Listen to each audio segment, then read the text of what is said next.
Hey guys, what's up? It's Sydney and welcome back to my channel and to another Haunted Locations episode. This week we are going to be talking about the Calcasieu Courthouse, and that is located in Lake Charles, Louisiana. This stunningly gorgeous courthouse was built in 1912, and the dome on the top of the building is actually entirely made of copper. So it's quite a beautiful sight to see. It is said to be haunted by a woman named Toni Jo Henry, to be specific. And this was not actually her real name, it was her alias name. Her real name was Annie Beatrice McQuiston, but for now, we'll call her Toni.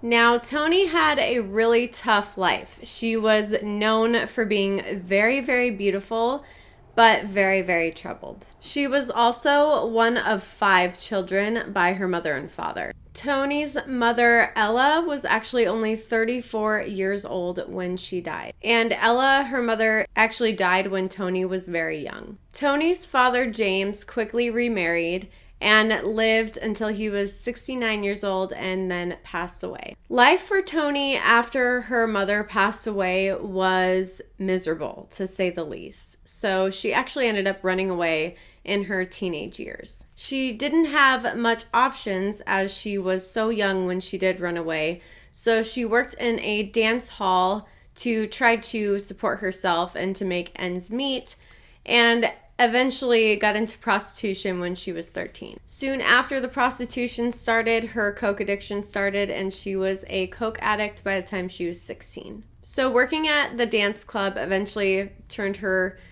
into a prostitute, and basically she was working in a brothel. So she met a man in the brothel named Claude Henry, and she quickly fell head over heels for Claude.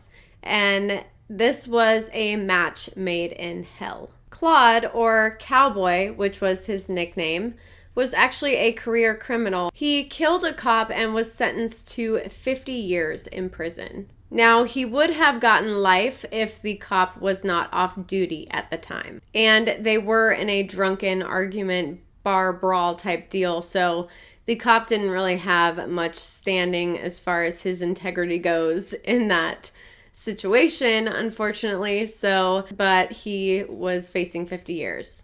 Cowboy was extradited back to Texas, where he was from, and locked up there. Now, when Cowboy got locked up, Toni did not like that. She was furious, so she planned on breaking him out. Like I said, this was a match made in hell. They were both criminals, and they were head over heels, and it was just all bad news. Toni was incredibly cold and very demanding due to her past and what she had to go through and basically put herself through in order to survive. So like I said, Toni planned on breaking him out of jail, but she needed help in doing this. So she enlisted the help of a man named Burke. And she actually told him that she would pay him in sex because she was a prostitute. That's all she really knew. So she paid him in sex, and he helped her with these crimes so that way she could get to Texas and break Cowboy out of prison. So first they started out with small robberies to try to get money and stuff like that, and eventually turned into like a grand larceny type thing, but eventually took a turn for the worse when it went from petty crimes and theft to a more serious act of violence. Now, Toni basically, like I said, she was an attractive girl, so she used herself as bait. She pretended to be a hitchhiker and basically lured a man. Burke was hiding in the bushes, the man that was helping her, and basically attacked this guy. She then forced the driver, a man named Calloway, to completely strip down from his clothes and get in the trunk. He was not actually all the way in the trunk before Toni slammed the trunk shut, and his fingers were basically all broken from how hard she slammed the trunk on his hand. And not only that, but there were some other reports of torture. So Toni actually drove for a few miles with Burke in the car and the victim in the trunk, and basically was looking for like an open field or ditch, and eventually found one. And then Toni forced Callaway, the driver, to get out of the trunk and walk into the open field or ditch. She told him to get on his knees and pray before shooting him execution style in the head. So she not only put this man through physical torture, but mental torture as well by telling him to pray, committing acts of like torture.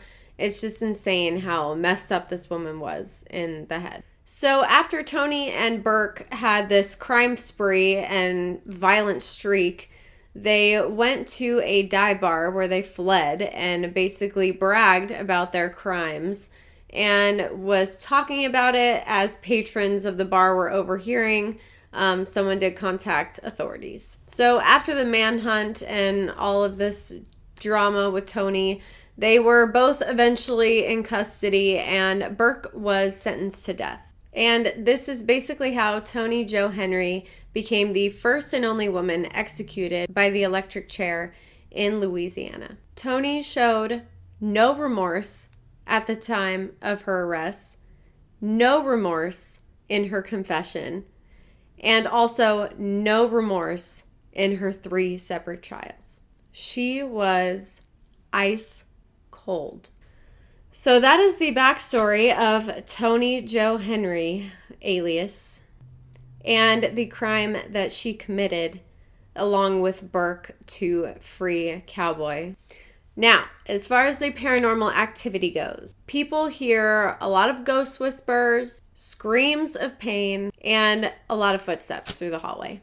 So those are dead giveaways. Those are kind of the obvious things with ghost hunters and people that believe in the paranormal. They do hear these kinds of things when they know something like that has happened in this location. So those are obvious ones. Now, the creepiest part of this to me is that people can still smell Toni's perfume wafting through the halls of the courthouse.